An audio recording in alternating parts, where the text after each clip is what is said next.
सकता है, जो भी रिजल्ट है उनको भी पलटा जा सकता है। ये इलेक्शन कमीशन का अधिकार है लास्ट में।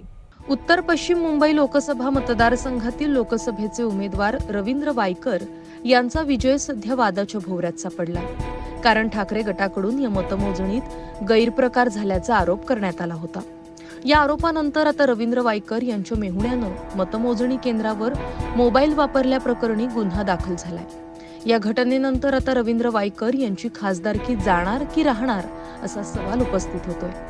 त्यात आता माजी निवडणूक अधिकारी मोहम्मद अमीन यांनी निवडणूक आयोग निकाल बदलू शकतो असं विधान केलंय। या विधानानं खळबळ माजली आहे।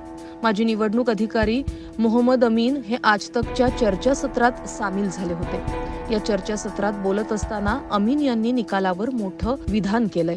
जर आमचे अधिकारी चुकीच्या पद्धतीत गुंतले होते हे सिद्ध झालं पाहिजे, त्यानंतर निवडणूक आयोग त्याचा आधार घेईल। अंतिम अहवाल आल्यानंतर निवडणूक आयोग त्याची दखल घेईल आणि योग्य ती कारवाई करेल, असं अमीन यांनी सांगितलं। इतकंच नाही तर निकालही रद्द केला जाऊ शकतो, निवडणूक आयोगाला तितका अधिकार असतो, असं अमीन यांनी म्हटलं। अमीन यांच्या विधानानं आता खळबळ माजली आहे।